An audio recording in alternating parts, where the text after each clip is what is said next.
নমস্কার। এলআইসি অফিসে বসে আছি। আজ হচ্ছে 17ই অক্টোবর, শুক্রবার 2025। আজ বামনগাছি আশ্রমে সিঙ্গাপুর রামকৃষ্ণ মিশনের অধ্যক্ষ পূজনীয় শ্রীমৎ স্বামী সমচিত্তানন্দজি মহারাজ আসবেন। উনি বক্তব্য রাখবেন দেশ ও বিদেশে শ্রীরামকৃষ্ণ। বিকেল 4টে থেকে সেই অনুষ্ঠান হবে, সেটাই আপনাদের সামনে তুলে ধরব। সঙ্গে থাকুন, দেখতে থাকুন আরপিজি ব্লগ। আস্তে আস্তে সব ভক্তরাও এসে গেছেন, দেখতে পাচ্ছেন। আস্তে আস্তে পুরো ভর্তি হয়ে যাবে। কিছুক্ষণের মধ্যে 4টে থেকে শুরু হবে এই অনুষ্ঠান। আর অনুষ্ঠান হচ্ছে এইটাই, শ্রীরামকৃষ্ণ সারদা বিবেকানন্দ অনুরাগী ভক্ত সম্মেলন। মহারাজ বসে গেছেন।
চলুন এবার বনগা লোকাল ধরবো।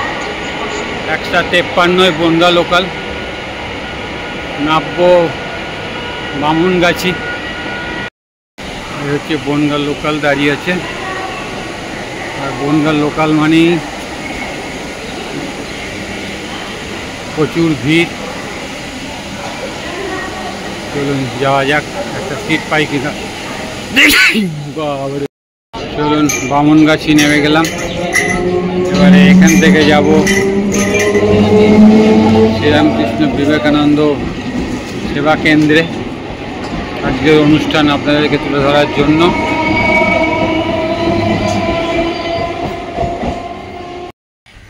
এই হচ্ছে বামনগাছি শ্রীরামকৃষ্ণ বিবেকানন্দ সেবা কেন্দ্র।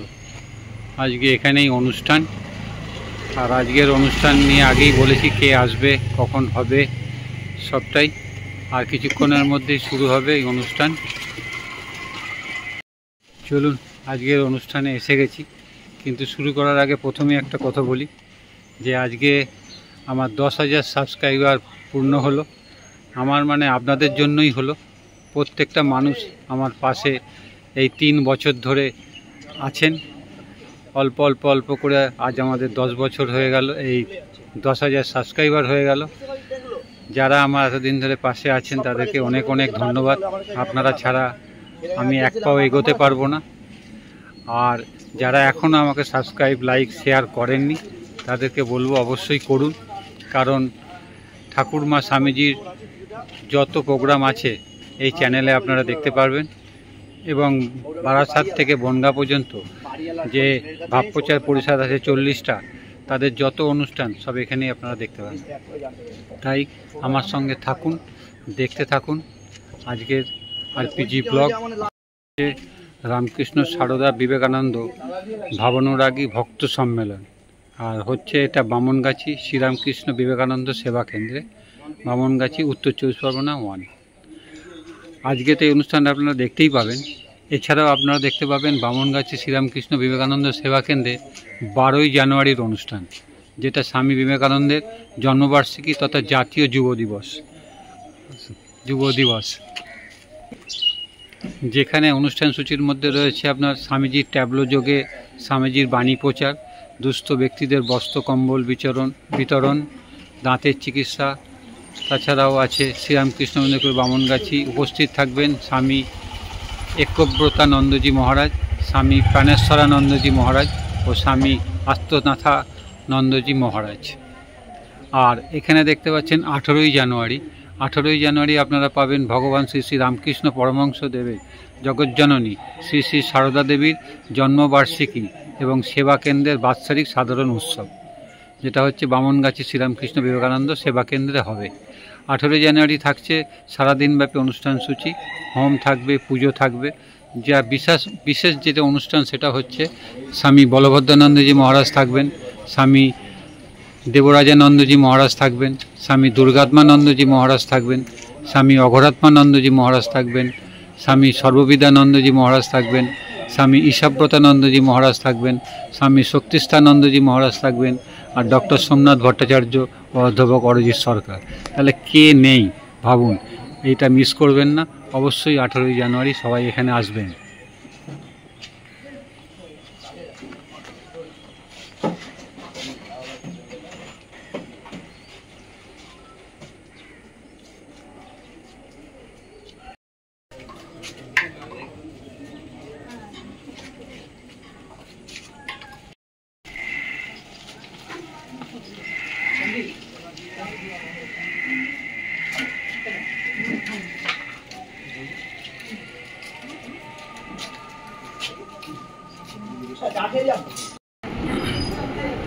প্রথমে একটু ঠাকুরমা স্বামীজিকে দেখিয়ে নিই, তারপরে অনুষ্ঠান শুরু হবে কিছুক্ষণের মধ্যেই।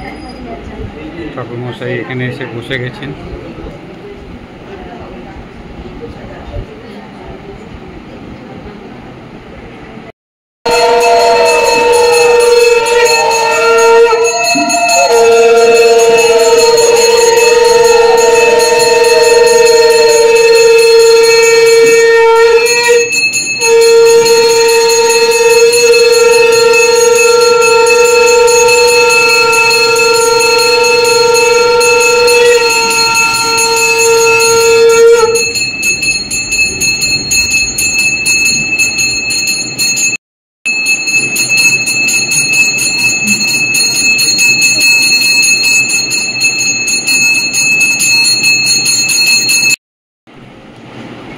ভক্তমণ্ডলী,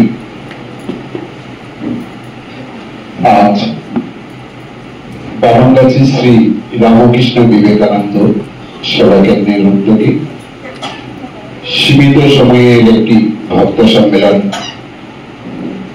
শুভারম্ভ হতে যাচ্ছে। খুবই আনন্দের বিষয়, আমরা সিঙ্গাপুর রামকৃষ্ণ মিশনের যিনি অধ্যক্ষ পরম পূজনীয় শ্রীমৎ স্বামী সমাজচিত্তানন্দজি মহারাজ আজ বামনগাছি শ্রী রামকৃষ্ণ মন্দির প্রাঙ্গণে এসে উপস্থিত হয়েছে। শ্রী শ্রী ঠাকুর শ্রী শ্রীমা ও স্বামীজির শ্রীচরণে পুষ্পার্ঘ্য নিবেদন করে কর্পূর আরতি করার যে নির্ধারিত কার্যসূচি ছিল সেটি সুসম্পন্ন করে তিনি আসন গ্রহণ করেছেন প্রধান অতিথি তথা প্রধান বক্তা হিসাবে। পূজনীয় মহারাজের সংক্ষিপ্ত একটু পরিচিতি আপনাদেরকে প্রথমে তুলে ধরবার আমি চেষ্টা করব। বর্তমান সিঙ্গাপুর রামকৃষ্ণ মিশনে অধ্যক্ষের আসন অলঙ্কৃত করছেন। তার আগে তিনি আর্জেন্টিনাতে ছিলেন, শিলং রামকৃষ্ণ মিশনে ছিলেন, গৌহাটি রামকৃষ্ণ মিশনে ছিলেন। এইটুকু আমার সাথে পরিচিতি হওয়ার পর থেকে আমার জানা, জানি না অজানা পূজনীয় মহারাজের আরো কত সেন্টারে তিনি এই ঠাকুরমা স্বামীজির সেবায় রত ছিলেন। সবচেয়ে আরো একটি আমার কাছে আনন্দের বিষয়, বিশেষ করে আমাদের আশ্রমের ভক্তরাও জানেন পূজনীয় মহারাজের একাধিক গুণ আছে। যে গুণের মধ্যে হচ্ছে তিনি গাইতে পারেন যেমন খুব ভালো। গতকাল একজন মহারাজ পূজনীয় মহারাজকে খুব ভালো ছিলেন। আমাদের বারাসাতে পরম পূজনীয় শ্রীমৎ স্বামী প্রাণেশ্বরানন্দজি মহারাজ, যাকে ভোলা মহারাজ বলে আমরা জানি, তিনি শুনে বলছেন, বলেন কি প্রশান্ত বাবু, বামনগাছিতে আসতেন? আমি বলছি হ্যাঁ। বলছে খুব ভালো মানুষ, জানেন খুব ভালো গাইতে পারতেন, এখনো তিনি ভালো গান, অর্থাৎ তিনি গাইতে পারেন, বলতে পারেন। আর সবচেয়ে আমাদের কাছে এই ছোট ছোট সংগঠকদের কাছে সবচেয়ে আমরা কেন আশাবাদী তাকে নিয়ে, গৌহাটি রামকৃষ্ণ মিশনে দীর্ঘদিন একসাথে কাজ করার সুবাদে দেখেছি কি ভক্ত সম্মেলন, কি যুব সম্মেলন করার সময় আমরা বিন্দু মাত্র আমরা চিন্তা করতাম না, কোথাও শুধু থেকে গেলেই হতো, হ্যাঁ হ্যাঁ হয়ে যাবে, চালিয়ে যাও, আছি তো। এখনো সেই আছি তো শব্দটি এই বামনগাছিতে আসার পর থেকেও বিভিন্ন সময়ে আমাদের আশ্রমের বিভিন্ন সুবিধা অসুবিধায় তিনি আমাদের সাথে রয়েছেন। এটি একটি আমাদের কাছে ভরসা স্থল পূজনীয় শ্রীমৎ স্বামী সমাচিতানন্দজি মহারাজ। তাই পূজনীয় মহারাজকে বামনগাছি শ্রী রামকৃষ্ণ বিবেকানন্দ সেবা কেন্দ্রের পক্ষ থেকে সুস্বাগতম জানাই এবং আমাদের ভক্তদের পক্ষ থেকেও পূজনীয় মহারাজের প্রতি আন্তরিক প্রীতি শুভেচ্ছা অভিনন্দন তথা সুস্বাগতম জানাই। আসুন এবার আমরা একটু বৈদিক মন্ত্র পাঠ শুনব। আমাদের স্টাডি সার্কেলের সদস্য দেবদূতি পাল বৈদিক মন্ত্র পাঠ করে শোনাবে। सहना भवतु सहनौ भुनक्तु सह वीर्यङ्कर्ववहै तेजस्विनावधीतमस्तु मा विद्विषवहै। ॐ शान्ति शान्ति शान्तिः। ॐ शं नो मित्रः शं वरुणः शं नो भगवतर्युमा शं नो इन्द्रो बृहस्पति शं नो विष्णुरुक्रमा। नमो ब्रह्मणे। पूर्णमदः पूर्णमिदं पूर्णात् पूर्णस्य पूर्णमादाय पूर्णमेवावशिष्यते। ॐ शान्ति शान्ति शान्तिः। हरिः ॐ तत्सत्। श्रीरामकृष्णार्पणमस्तु। বৈদিক মন্ত্র পাঠ করে শোনালো আমাদের বিবেকানন্দ স্টাডি সার্কেলের সদস্য দেবদূতি পাল। দেবদূতি পাল খুব ভালো একজন রিসাইটার, আমাদের জেলা স্তরে প্রথম স্থান অধিকার করেছে একাধিকবার। আগামী 27 তারিখও প্রতিযোগিতা রয়েছে জেলা স্তরে, সেখানে আমাদের এই সেবা কেন্দ্রের প্রতিনিধি হয়ে দেবদূতি পাল সেখানে অংশগ্রহণ করবে। আপনারা আশীর্বাদ করবেন যেন সেই পুনরায় এই খ্যাতি সে অর্জন করতে পারে। তাকে ধন্যবাদ জানাই। আজকে বরণ করে নেওয়ার জন্য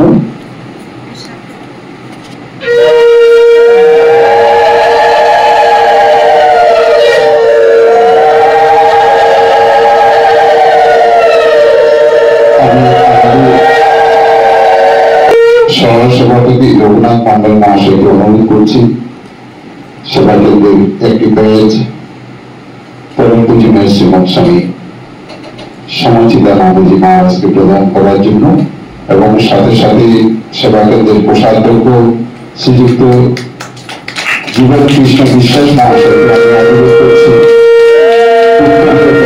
করার জন্য।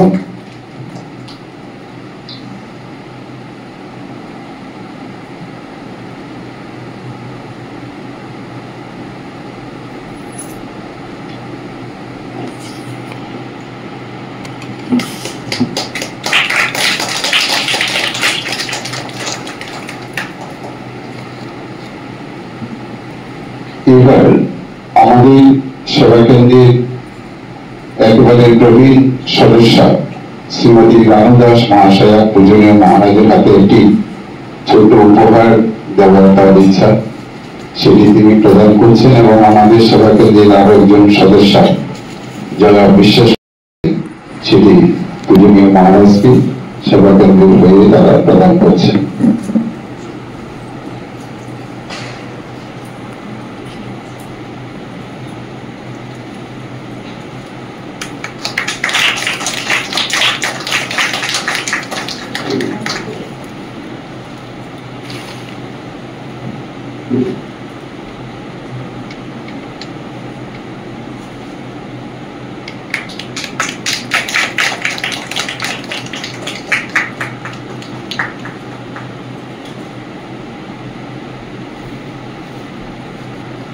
আসুন এবার সরাসরি আমরা প্রথমে একটি পূজনীয় মহারাজের কাছ থেকে গান শুনব, তারপর যে বিষয়টি রাখা হয়েছে আমাদের ভারতবর্ষে, আমাদের জেলায় বা আমাদের পশ্চিমবঙ্গে কিভাবে এই জগৎ গুরু শ্রী শ্রী রামকৃষ্ণ পরমহংসদেব, জগতের জননী শ্রী শ্রীমা সারদা দেবী এবং জগৎ বিজয়ী স্বামীজিকে কেন্দ্র করে যে ভাব প্রচার তথা প্রসার ঘটছে সেটি আমরা দেখতে পাচ্ছি, কিন্তু বিদেশে কি হচ্ছে সেভাবে আমরা সরাসরি দেখতে পাই না।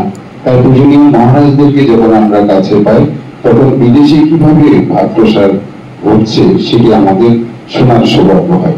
আসুন প্রথমে একটি গান শুনব, তারপর পূজনীয় মহারাজের মতো করে দেশে ও বিদেশে কিভাবে ঠাকুরের ভাব প্রসার ঘটছে তার উপরে থেকে বক্তব্য রাখবেন। সৌভাগ্য হয়েছিল। আমি সাধারণত কোথাও বেড়াতে যেতে চাই না, সাইট সিইং করতে চাই না।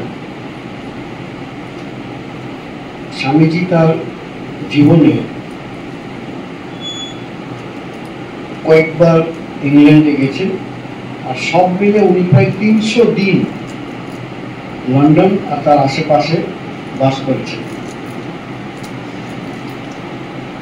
এখন অনেক বাড়ি রয়েছে যেখানে স্বামীজি ছিলেন, যেমন ম্যাক্সমোরেলের বাড়ি, এটি স্টার্ডির বাড়ি, আরো অনেক জায়গা আছে যেখানে স্বামীজি ছিলেন, লেকচার দিয়েছিলেন। সেগুলি দেখার ইচ্ছা ছিল, সেগুলি পূর্ণ হয়েছে।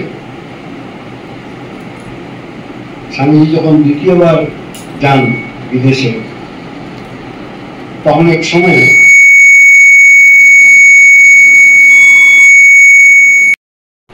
জগদীশ চন্দ্র বসু এবং ক্রিকেটার রঞ্জিত সিং, যার নামে এখন রঞ্জি ট্রফি চলে, এই তিনজনকে একসাথে একই জায়গায় সম্বর্ধনা জানানো হয়েছিল। সে হোটেল খুঁজে খুঁজে গেছি যে কোথায় স্বামীজিকে এই সম্বর্ধনা জানানো হয়েছিল। প্রশান্ত যখন অ্যানাউন্স করছে তখন আমি মোবাইল ফোনে কিছু খুঁজছিলাম, পেয়ে গেছি, শোনাবো।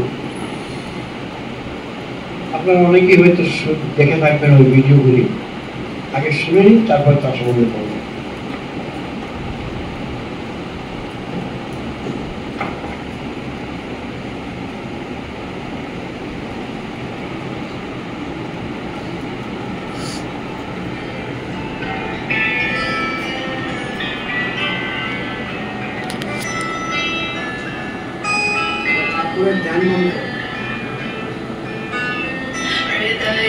हृदयकमलमध्ये राजतन्निर्विकल्पम् सदसदखिलभेदातीतमेकस्वरूपम् प्रकृतिविकृतिशून्यं नित्यमानन्दमूर्तिम् विमलपरमहंसं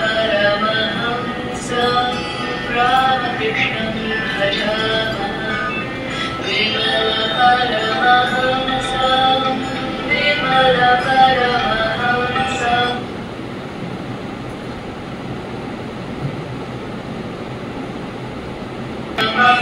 सूक्ष्मं निष्प्रपञ्चं निरीहं गगनसदृशमीशं सर्वभूताधिवासं त्रिगुणरहितसच्चित् ब्रह्मरूपं परिव्रं विमलपरमहंसं रामकृष्णं भजामः।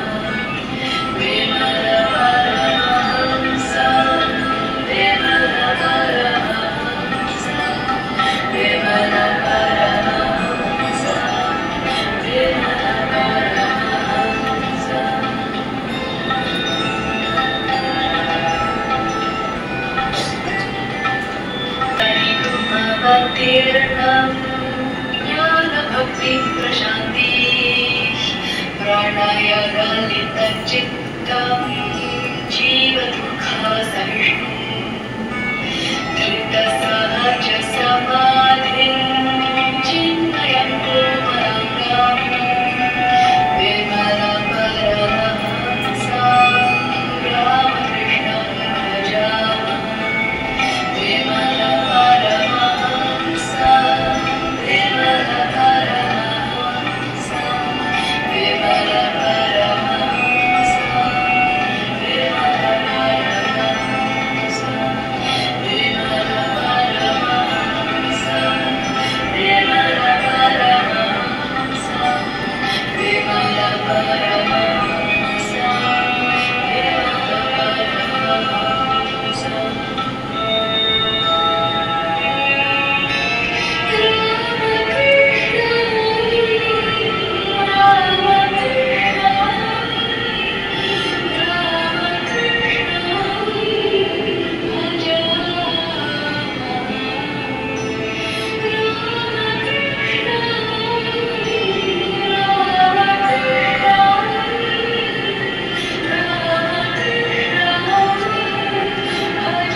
সেটা দেখতে গেছিলাম।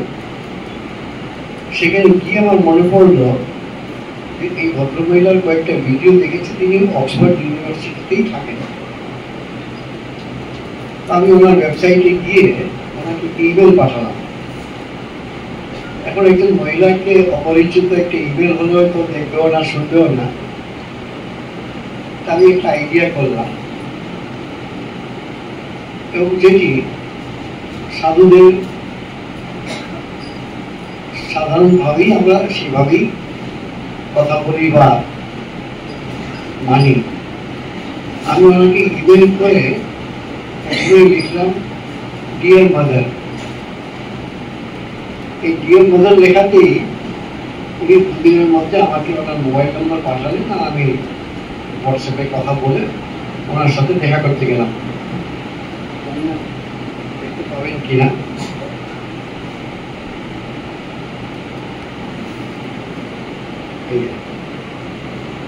এই ভদ্রমহিলা দেখার কিছু নেই, তবে আমি বলে দিচ্ছি শুধু যে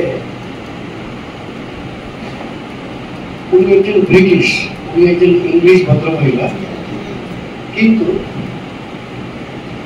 ছোটবেলা থেকে বলছে কোনো মায়ের গর্ভে যখন ছিলাম তখন থেকে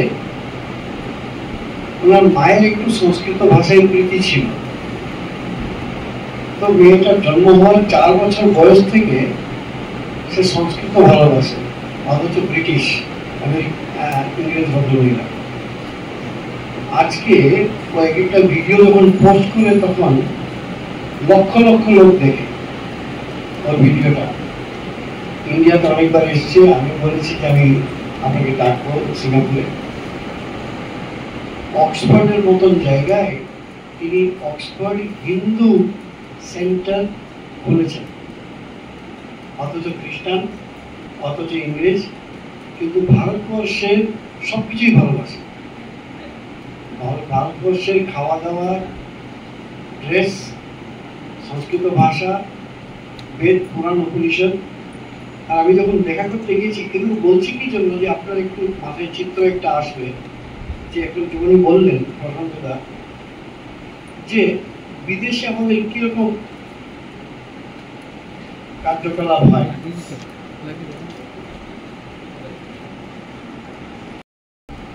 আমি আর একজন ভদ্রলোক গেছিলাম, তো আমি ওই গলিতে হাঁটতে শুরু করলাম। দূর থেকে তাকে দেখতে পাচ্ছি। যখন এইটুকু কাছে গেছি,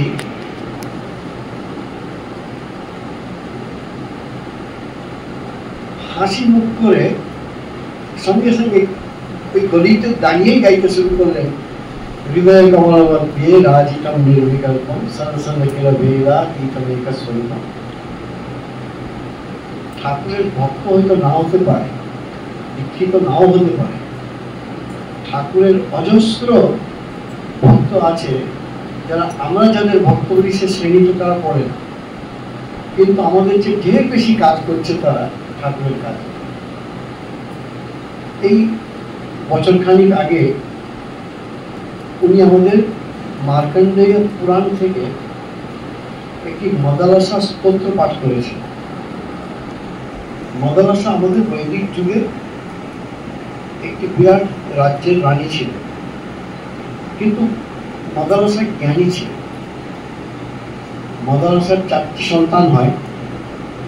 প্রথম সন্তানটি হওয়ার যখন ওকে রাতে ঘুম পাড়াচ্ছে, তখন বলছেন তুমি শরীর নও, তুমি মন নও, তুমি আত্মা, তুমি এই সংসারে কি করতে এসেছো?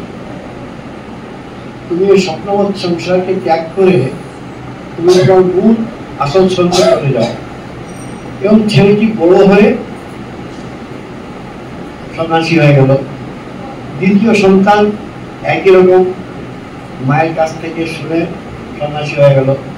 তৃতীয় সন্তান বড় হয়ে মায়ের কথাগুলো শুনে সন্ন্যাসী হয়ে গেল।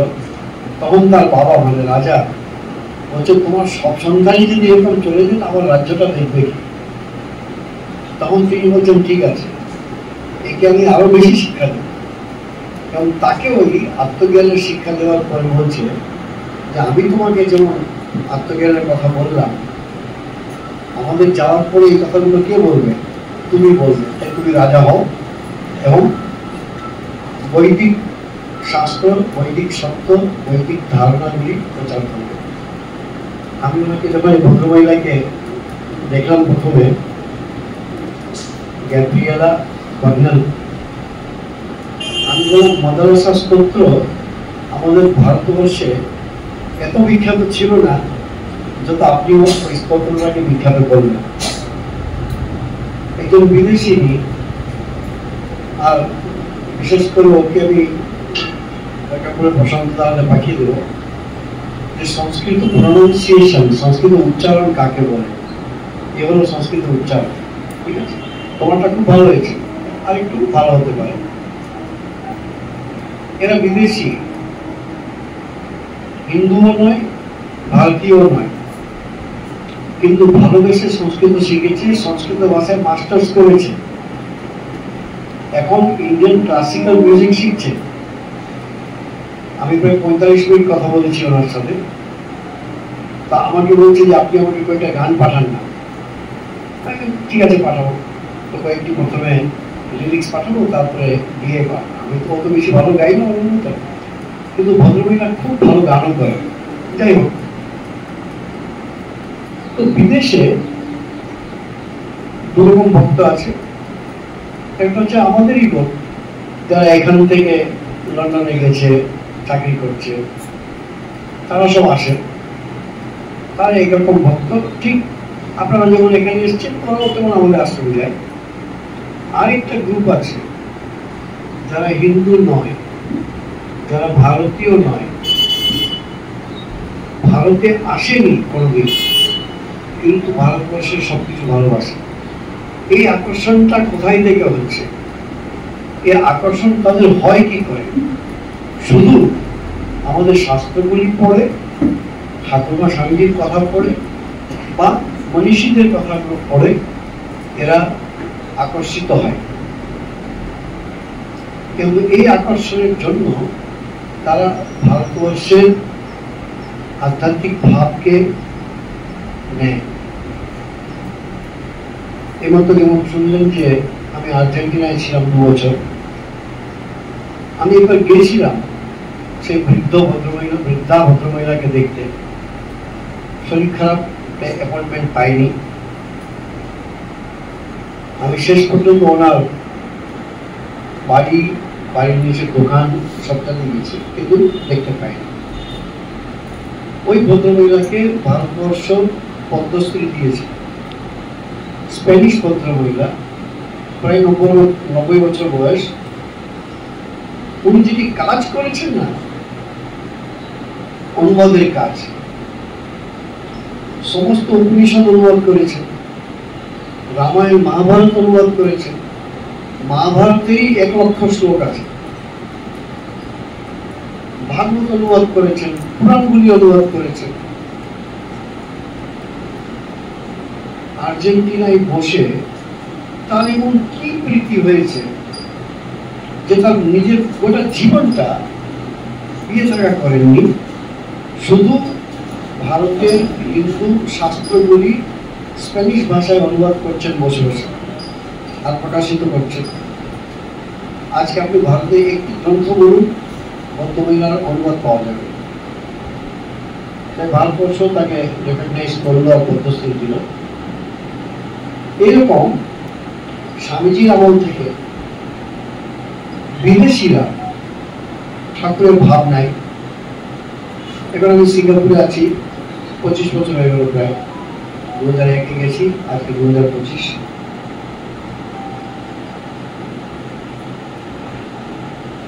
একজন ভদ্রমহিলা আমাকে ইমেল করলেন প্রায় 12-13 বছর আগে, যে আমি একজন চাইনিজ আর্টিস্ট, পেন্টিং করে, কিন্তু আমি ইন্ডিয়াকে খুব ভালোবাসি, প্রতি বছর একবার করে ইন্ডিয়া যাই। তো আমি দিল্লিতে একটা এক্সিবিশন করেছিলাম, তার নিজের পেন্টিং, নাম দিয়েছিল কালার্স অফ ইন্ডিয়া, ভারতের রং, বিভিন্ন রং। এবং সেটি উনি দিল্লিতে এক্সিবিশন করে ওই ড্রয়িং, পিকচার, পেন্টিংগুলো বিক্রি করে কিছু টাকা উপার্জন করেছিলেন। তখন বললেন যে ওই টাকা, অর্ধেক টাকাটা আমি ইন্ডিয়াতে রেখে আসবো, যে কোনো সংস্থা যারা মানুষের সেবা করছে তাদের দেবো, আর অর্ধেক টাকা সিঙ্গাপুরে কোনো ইন্ডিয়ান অর্গানাইজেশন যে মানুষের সেবা করছে তাকে দেবো। সেটি বলাতে তার বান্ধবীকে বলেছেন, তাহলে রামকৃষ্ণ মিশনকে দাও, তাকে আমরা চিনি। সেই অনুপাতে তিনি আমাকে ইমেল করেছেন। আমি বললাম যে টাকা দানের ডোনেশন দেওয়াটা বড় কথা না, আপনি আসুন, আমরা কি করছি দেখুন, আমরা কে সেটা দেখুন, তারপরে টাকা দেবেন। তো ভদ্রমহিলা এলেন আজকে 13 বছর আগে। আমার কাছে আপনি এরকম জামা কাপড় পরেছেন কেন? আমরা সাধু সন্ন্যাসী, তাই। তখন সন্ন্যাসীর একটি চিন্তাধারা মাথায় এলো। আজকে 13 বছর হলো, প্রত্যেক 2 মাস বা 3 মাসে ভদ্রমহিলা আসেন এবং আমার সাথে আধ্যাত্মিক কথাই বলে। আমি যা উত্তর দিও না প্রশ্নে, উনি সবসময় একটা খাতা আর কলম নিয়ে আসেন, কন্টিনিউসলি নোট করেন আমি যেটা বলছি। অথচ চাইনিজ, হিন্দু নয়, কি এমন আছে যেটি নন হিন্দু, নন ইন্ডিয়ান তাদের আকর্ষণ হয়?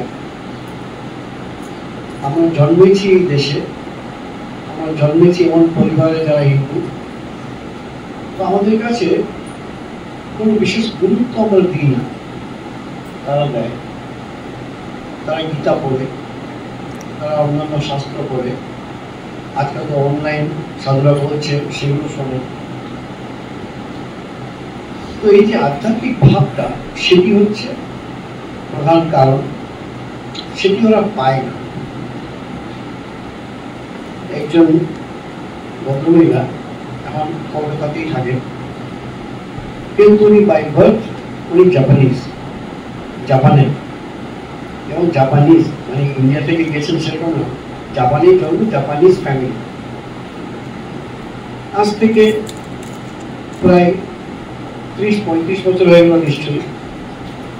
তিনি একটি ইয়াং মেয়ে, 25-27 বছরের, আমাকে ছবি দেখিয়েছিলাম, ছোট ছোট চোখ।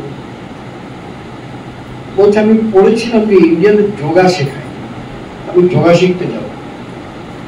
তো দিল্লিতে এলেন, জিজ্ঞেস করলো কোথায় শেখানো হয়। তখন বললেন যে আপনি ঋষিকেশে চলে যান, ঋষিকেশে ডিভাইন লাইফ সোসাইটি একটি আছে, ওখানে শেখানো। চলে গেলেন, দেখুন ঠাকুরের খেলা কিরকম। তো সেখানে যখন গেছেন তখন অধ্যক্ষ মহারাজ ছিলেন, ওই অধ্যক্ষ মহারাজকেও আমরা চিনি, চিদানন্দজি থাকলেন। আর জানলা থেকে গঙ্গা কতক্ষণ দেখবেন? তো একদিন করে বলছি যে আপনাদের কাছে কোনো লাইব্রেরি আছে যেখানে বই টই আছে, আমি একটু বই পড়তে পারি? এখানে আমাদের লাইব্রেরি আছে। লাইব্রেরি খুলে দিল, দেখুন ঠাকুর কিরকম ঘামছে। লাইব্রেরিতে গিয়ে দেখে একটা সেকশন আছে যেখানে শুধু জাপানিজ বই, জাপানিজ। তো জাপানিজ সেকশনে গিয়ে সব থেকে মোটা বই ছিল সেটা উনি খুলল, আর ওই মোটা বই ছিল শ্রী শ্রী রামকৃষ্ণ কথামৃতের জাপানিজ অনুবাদ। রামকৃষ্ণ মঠ মিশনের কোন সাধুর অনুপ্রেরণা না নিয়ে দুজন নিজের মতন করে একে অপরকে চেনে না, কথামৃতের অনুবাদ করেছেন। আজকে জাপানিজ ভাষায় কথামৃতের 3টা অনুবাদ অ্যাভেলেবল, তারা সব নিজের ভক্তিতে করছে। ওটা কথামৃত অনুবাদ করা, আপনি একটা অধ্যায় অনুবাদ করে দেখুন দেখি অন্য ভাষায়। তো ভদ্রমহিলা ওই বইটি নিলেন।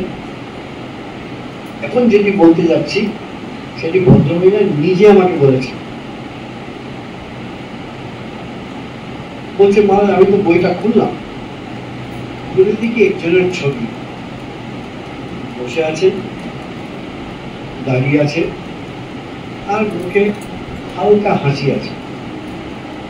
আমি যখন প্রথমে এই ছবিটা দেখলাম, আমি কোনো চেষ্টা করিনি, আমি কিছু ভাবিনি, আমার ভিতর থেকে একটি প্রশ্ন তখন ভদ্রমহিলা বুঝতে পারলেন, যেমন আমাকে উনি এই বছর 10 আগে উনি নিজে আমাকে বলেন যে মহারাজ, আজকে আমি জীবনে প্রথমবার ঠাকুরের ছবি দেখছি, আর তার 1-1.5 মাসের মধ্যে পূজ্যপাদ ভূতেশানন্দ মহারাজের কাছে আমার দীক্ষা হচ্ছে। জাপানিজ মেয়ে, আধুনিকা, 1.5 মাস আগে ঠাকুরের ছবি দেখেছে, আর 1.5 মাসের মধ্যে তার ভূতেশানন্দ মহারাজের মতো সাধুর কাছে দীক্ষা হয়ে গেল। এটি চেষ্টা করে হয় না। এটি হচ্ছে ওই একটি খেলা কিনো বাংলায় কি বলে থাকে, এরকম করে পুতুল দিয়ে পুতুল নাচায়। হ্যাঁ, পুতুল নাচ তো যে কোনো পুতুল নাচ, ঠিক আছে। তো এটি একটি উদাহরণ যে আমরা সকলেই এক একটি পুতুল, ভগবান এরকম করে সকলকে নাচাচ্ছে। ও থাকে একটা পর্দা বা স্ক্রিনের পেছনে, আর পুতুল সামনে আপনার মনে হলে পুতুল নাচছে, কিন্তু নাড়াচ্ছে একটি। যখন ফ্লাইট নিয়ে সিঙ্গাপুরে নামলাম, সিঙ্গাপুরে কোনো ফ্লাইটটা ছয়নি, আবার মিস করতে শুরু করি, আবার কবে ইন্ডিয়া যাবো। ঠিক এই জিনিস আমাদের মহারাজ যিনি জাপানে আছেন, তিনি এখানে গীতা মন্দিরের প্রিন্সিপাল ছিলেন, শ্রী মেধোসানন্দ। মেধোসানন্দজি একবার বেলুমঠে আসতেন দুর্গাপুজোর সময়, ফিরে গেছেন জাপানে। এয়ারপোর্ট থেকে নেমে টোকিও থেকে একটা ট্যাক্সি নিয়ে আসামে যাচ্ছে। ট্যাক্সি ড্রাইভার বারবার পিছন দিকে তাকাচ্ছে, ওই কাঁচের দিকে দেখছে। তো মাল বলছেন, কি দেখছো? বলছে, আপনি কি ইন্ডিয়ান? জাপানিজ ভাষায় জিজ্ঞেস করছে। মাল বললে, হ্যাঁ। ইন্ডিয়ার স্পেশালিটিটা কি? ইন্ডিয়া একটা আধ্যাত্মিক দেশ, ধর্মপরায়ণ দেশ, সবকিছুই আছে, কিন্তু ধর্ম চারিদিকেই থাকবে। বলছে, আমার দিদি প্রতি বছরই ইন্ডিয়া যায়, ফিরে এসে প্রচুর গালাগাল দেয়, এত নোংরা, এই আমাদের সবকিছু চারিদিকে ধুলো উঠছে, সাধারণ মানুষ দিয়ে ভর্তি। কিন্তু যখন ফিরে আসে, কয়েকদিন গালাগাল দেওয়ার পরে বলছে, আমি কিন্তু ওখানে আবার যাব। কি আকর্ষণ আছে যে সে সেখানে যায় আমি জানি না। এই দুটি গল্প হয়ে গেল। এবার আমেরিকা থেকে 8-10টি ছেলে মেয়ে, ইয়ং ছেলে ঘুরতে এসছে। আমেরিকার মানে বুঝতে পারছেন, পিছনে একটা ব্যাগ থাকবে, আর পুরো শহর ঘুরছে, বিভিন্ন শহরে ঘুরছে। তারা ঘুরতে ঘুরতে ভগবান কিরকম টানছেন দেখুন। ঘুরতে ঘুরতে গেছে ঋষিকেশ। এই 8-10 জনের মধ্যে ওই পার্টিকুলার একটি মেয়ে, সে হঠাৎ করে ক্লান্তি অনুভব করছে। তার বন্ধু বান্ধবদের বলছে, তোমরা এই পথে যাও, গঙ্গার ধারে ধারে যাও, এই পথেই ফিরে আসবে। আমি আর হাঁটতে পারছি না, আমি গঙ্গায় আমার দুটি পা ডুবিয়ে আমি গঙ্গার ঘাটে বসে থাকি, তোমরা আমাকে আবার পিক আপ করে নেবে। বলছে, ঠিক আছে, কি আছে, বসো। ভদ্রমহিলা মানে কি, মেয়ে কি বসলো, গঙ্গার জলেতে দুটি পা ডুবিয়ে গঙ্গার দিকে তাকিয়ে লিখেছে, একটা ইন্টারভিউতে বলেছে, ইউটিউবে ভিডিও আছে। বলছে, আমি বুঝতে পারলাম না, আমি ওই গঙ্গার ধার সন্ধ্যার সময়, এদিকে আরতির ঘন্টা বাজছে, বিভিন্ন মঠ মন্দিরে সূর্যাস্ত হচ্ছে, আমি অভিভূত হয়ে গেলাম। আর কি যেন আমাকে একটা, যেমন পুকুরে জাল ফেলে যেমন মাছগুলি ধরা পড়ে, মনে হচ্ছে যে আমার উপরে কেউ জাল ফেললো, এবং আমার মন থেকে এই কথাগুলি উঠতে শুরু করলো, এটাই তো খুঁজছিলাম। আজকে প্রায় 35 বছর হয়ে গেল সে মেয়েটা আমেরিকায় ফেরেনি। ওখানেই পাশে একটা পরমার্থ নিকেতন বলে একটা আশ্রম আছে, সেখানে দরজায় গিয়ে শুধু দাঁড়িয়েছে, চেনে না কাউকে। ওখানকার মহারাজ একজন, আমার মিশনের না, ওই পরমার্থ নিকেতনের মহারাজ বেরিয়ে হেসে মেয়েটিকে বলছে ইংরেজিতে, ওয়েলকাম হোম, তোমার বাড়িতে তোমাকে স্বাগত জানাই। মেয়েটি সেখানে থাকলো, সেখানে সন্ন্যাস নিল, এখন ভাঙা ভাঙা হিন্দি বলে, ঋষিকেশের বাচ্চাদের ইংরেজি পড়ায়, ম্যাথামেটিক্স পড়ায়, আর একটি ইন্টারন্যাশনাল ফাউন্ডেশন শুরু করেছে এই প্রকৃতিকে বাঁচাবার জন্য। ভদ্রমহিলা 2 বছর আগে সিঙ্গাপুরে এসেছিলেন একটা বিশাল ইন্টারন্যাশনাল কনফারেন্সে, উনিও বক্তা ছিলেন, আমিও বক্তা ছিলাম। আমি ওনাকে দেখে চিনেছি, ভিডিওতে দেখেছি, কিন্তু অপরিচিত, আমারও কথা বলার কিছু নাই। ওই একই গল্প যেটা উনি অলরেডি ভিডিওতে বলেছেন, ওটাও জিজ্ঞেস করার কোনো প্রয়োজন হয় না। উনি কয়েকজনের সাথে কথা বলছি, আমি কাছে গিয়ে নমস্কার করলাম, চলে। তো এই যে বললেন যে বিদেশিরা কি যোগা, তারা হয়তো ফিলোসফি পড়ে না, কিন্তু যোগাসন গুলো করে এবং যোগাসন ভালো করে শেখে, ওটাই টাকা রোজগার একটা প্রফেশন বানিয়ে নিল এবং যোগা শেখাচ্ছে। আজকে আমি সিঙ্গাপুরে আসি, প্রত্যেক রবিবারে প্রায় 200 জন আসে যোগা শিখতে। 200 জন আসছে যোগা শিখতে। বিশ্বাস করুন, ওই 200 জনের মধ্যে 100 জন হচ্ছে চাইনিজ, 200-র মধ্যে 100 হচ্ছে চাইনিজ। কি আকর্ষণ করছে তাদের?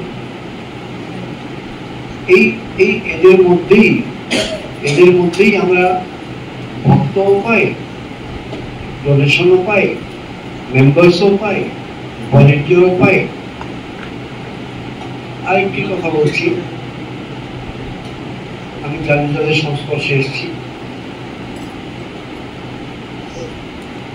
একবার আমরা প্রচুর শাড়ি পেয়েছিলাম ডোনেশনে। তো আমি তো ভলেন্টিয়ার, মেয়েদের দিয়ে কাজ করাতে হবে। আচ্ছা, শাড়িগুলো যদি খারাপ থাকে বেছে ফেলে দাও, ভালোগুলো একটু ফোল্ড করে রাখো, পাঠানো যাবে, দেওয়া যাবে, নতুন শাড়িগুলো খারাপ না। তখন আমি বললাম যে তুমি একা তো পারবে না, ওই যোগা করতে যারা আসছে তার মধ্যে, সব ঠাকুর ইচ্ছা দেবে, যোগা করতে যারা এসছে তার মধ্যে 4-5টি মেয়েকে ডাকো, তোমরা এই কাজটা করো, আর দুপুরে প্রসাদ পেয়ে চলে যাও। তো দেখলাম 2টি চাইনিজ মেয়ে এসছে, তারা চাইনিজরা তো শাড়ি পরে না, কিন্তু কাজ করতে ভালোবাসে। তা 2-3 ঘন্টা 4 ঘন্টা কাজ করলো তারা। আমি রান্নাঘরে নিয়ে ডাইনিং হলে গিয়ে তাকে খাওয়ালাম বসে। তার মধ্যে একটি ভদ্রমহিলা চাইনিজ, আমাদের চেয়ে বয়সে হয়তো 4-5 বছর বড়ই হবে। আমি বলছি আপনাকে প্রায় 15 বছর আগে। তো যাই হোক, রেগুলারলি প্রত্যেক রোববার আসছেন উনি। আমার সঙ্গে কথা বলতে একটা অন্তরঙ্গ ভাব, আপনার মনে হবে যে এই ব্যক্তিকে আমি অনেকদিন ধরে চিনি। সেইভাবে আগে যেখান থেকে শুরু করেছিলাম, আমাদের তো সাধারণভাবে মনোভাবটাই এটা। আমি ওনাকে বললাম, এখন হঠাৎ করে একটি চাইনিজ ভদ্রমহিলাকে আমি কি বলবো? আমি একটা কাগজ কলম দিয়ে বললাম, আচ্ছা চাইনিজ ভাষায় মাকে কি বলে এখানে একটু লিখে দিন তো। ইংরেজিতে লিখতে হবে, চাইনিজে লিখলে তো হবে না। তো উনি ইংরেজিতে লিখলেন মুচিং, MUCHING, মুচিং, মুচি মানে মা। তখন আমি একটু হেসে বললাম যে আমি তোমাকে এই নামে ডাকবো কি? সে ডাকুন, আমার কি, এরকম বলে চলে গেল। আমি ঠিক আছে। নিচে গিয়ে কারপাট থেকে আমাকে একটা মেসেজ পাঠাচ্ছে, যখন স্বামীজি আমাকে মা বলে ডাকতে চায়, আমি আর কিছু চাই না এই জীবনে। চিনি না তাকে, চিনি। যা হোক, এটারও একটা কারণ ছিল হয়তো। তো এখন তো মা বলে ডাকছি তাকে, তাই কথা বলতে একটু সুবিধা হয়। কয়েক মাস পরে দেখছি এখানে গলায় কিছু ফুলে আছে। এটা এখানে কি হলো? না কিছু না, ব্যথাও হচ্ছে না, কিছুই হচ্ছে না। আমি হোমিওপ্যাথি খাচ্ছি। আমি বললাম, হোমিওপ্যাথি খাচ্ছ ঠিকই কথা, একবার অ্যালোপ্যাথি দেখাও না। কারণ আমি বুঝেছি এটা লিম্ফোমা। লিম্ফোমা হচ্ছে ক্যান্সারের ফার্স্ট স্টেজ। আমি বললাম, আপনি ডাক্তারের কাছে যান, ডাক্তারের কাছ থেকে সোজা আমার এখানে আসবেন, আমি এখানে বসে আছি। এবং আমি ওনাকে পাঠিয়ে আমার ওই অফিসে 3 ঘন্টা বসে আছি। কারণ আমি তো বুঝেছি যে এই খবরটা তো ভালো হবে না। এসে ফাঁস করে বসে পড়লেন চেয়ারের উপরে, ওদের খবর ভালো না। কি হয়েছে? ডাক্তার বলছে বায়োপসি করবো। বায়োপসি করুক, এখন তো কিছু বলা হয়নি। যাই হোক, তারপর তো ক্যান্সার ধরা পড়লো, ট্রিটমেন্ট হলো, চুল টুল সব পড়ে যায় কিমোথেরাপি করলে। 2 মাসের মধ্যে দেখি পুরো মাথাটা নেড়া, চুল সব পড়ে গেছে। এসছে আমার অফিসে। আমরা তো সকলকে উৎসাহ দিই, যত পারি পজিটিভ কথাগুলি বলি। যখন এসে বসেছে তখন ওই ভাবটা চলে গেছে, ক্যান্সার হয়েছে কি বলছে। তখন আমি হেসে বললাম, আমি জানেন তো এতেই আপনাকে ভালো দেখায়। হ্যাঁ, চুল পড়ে গেলে ভালো দেখায় কি করে? আমি বললাম, তুমি তো বুদ্ধিস্ট নানের মতন দেখতে রাখছো। মানে বুদ্ধিস্ট সন্ন্যাসিনীর মতন দেখতে রাখছো। তখন চোখ দিতে হবে। এরপরে অনেক ছোট ছোট ঘটনা। কিন্তু ইতিমধ্যে ওই আধ্যাত্মিক ভাবটা আস্তে আস্তে ধরছে। তারপরে হুইলচেয়ার বন্ধ হয়ে গেলেন, করতে পারেন না। ইনকাম চলে গেল, যদিও ধনী, কিন্তু আপনার কাছে এত বড় একটা বাড়ি যদি থাকেন, বাড়িটা কি এখানে এম কেটে কেটে খাবেন? তা তো হয় না। আপনাকে রোজগার করতে হবে, রোজগার করতে পারছেন না। আমি তখন বললাম, আপনি এই বাড়িটা বিক্রি করে দিন, একটা ছোট বাড়ি কিনুন, যাতে এই ডিফারেন্সটা যেটা পাবেন টাকা, ওটা নিয়ে জীবন চলে যাবে। আমাকে বলছেন, আমি হুইলচেয়ার থেকে উঠতে পারছি না, আমি বাড়ি বিক্রি করবো, বাড়ি কিনবো, এগুলো করবে কি? আমার কি মাথায় এলো, এখন আমি কিছু করবো? ফোনে কথা হচ্ছে, ফোনে বলছে ডু হোয়াট ইউ লাইক, যেটা তোমার ভালো মনে করো বলে ফোনটা রেখে দিও। এইবারে ঠাকুরের চমৎকার দেখবে। ফোনটা রেখে আমি কম্পিউটারে গেলাম, ওখানে একটা ওয়েবসাইট আছে যেখানে লোকে বাইক কেনে এজেন্ট, ওই ওয়েবসাইটে গেলাম। কি চাই, কোন বাড়ি চাই, কিভাবে চাই, কত টাকা, সব যা বলেছিল লিখলাম, এন্টার করলাম। 3টা অপশন এলো। ঠাকুর ইচ্ছার প্রথম অপশনটাই ধরলাম। এজেন্টের নাম ছিল রিচার্ড, তার টেলিফোন নম্বর ছিল। আমি ওকে ফোন করলাম। আর তাকে তো বলতে পারবো না যে ভদ্রমহিলা তাকে মা বলে এগুলো বলতে হবে। আমি আমার একজন জানাশোনা আছে, সেটা বাড়ি কিনবে, তো তোমার এই বাড়িটা তার পছন্দ হয়েছে? বলে হ্যাঁ, আমার নম্বরটা আমাকে দিয়ে দিন, আমার নম্বরটা আমাকে দিন। যেটি সিঙ্গাপুরে কোনোদিন হয় না। 1 সপ্তাহের মধ্যে উনি বাড়ি কেনাটা ফাইনাল করলেন। তারপরে আমাকে বলছে, আমি তো বৌদ্ধ বাড়িতে জন্ম হয়েছিল, বিয়ের পরে খ্রিস্টান হয়েছিলাম বা খ্রিস্টানদের সাথে বিয়ে হয়েছিল। স্বামী মারা যাওয়ার পরে, স্বামীও ক্যান্সারে মারা গেছে, স্বামী মারা যাওয়ার পরে আজকে আমি যাদের ভালোবাসি বা যারা আমাকে ভালোবাসে তারা সব হিন্দু। আমি কোনো ভগবানকে মানি না, আমি কোনো চার্চের ফাদারকে মানি না, আমি কাউকেই চিনি না, আমি শুধু তোমাকে চিনি। তুমিও বাড়িতে যাও, সব ঘরে একবার ঘুরে এসো, এটাই আমার গৃহপ্রবেশ হয়ে গেল। আমি তো এই ঠিক করলাম অমুক দিনে যাবো বলে, ঠিকঠাক 2 সপ্তাহ আগে চলে গেল। ক্যান্সার ছিল। হয় কি জানেন যে আমাদের পূর্বজন্মের কিছু লেনদেন বাকি, যেটা আমি আগেও বলেছি, পূর্বজন্মের লেনদেন। সিঙ্গাপুরে আমি আছি, মামুনদের সাথে বারবার আসার কোনো কারণ ওই লেনদেন বাকি আছে কিছু, এখানে বলছি গাইছি। হঠাৎ করে একটি লোকের সাথে দেখা হয়, পরিচয় হয়, আর মনে হয় যে এরা কোনো না কোনো ভাবে আমাদের সাথে যুক্ত, এবং ঠিক তাই মনে হয়, তাদেরও মনে হয়, আমাদেরও মনে হয়। তো এরা হচ্ছে সব, আবার বলছি, তারা হিন্দু নয়, তারা ভারতীয় নয়, কিন্তু ভারতীয় ধর্ম পরম্পরা, ভারতীয় অধ্যাত্ম ওদের কোনো না কোনো ভাবে ইফেক্ট করে, আর তাতে ওরা আকর্ষিত হয়। এই যে চাইনিজ ভদ্রমহিলা আগে একজন বলছে তারই আত্মীয়, তুমি চার্চে যাও না, প্রত্যেক সপ্তাহে মন্দিরে যাও কেন? তুমি চার্চে যাবে। তখন ভদ্রমহিলা বলছেন, দেখো আমি ওই রামকৃষ্ণ মন্দিরে রোজ যাব,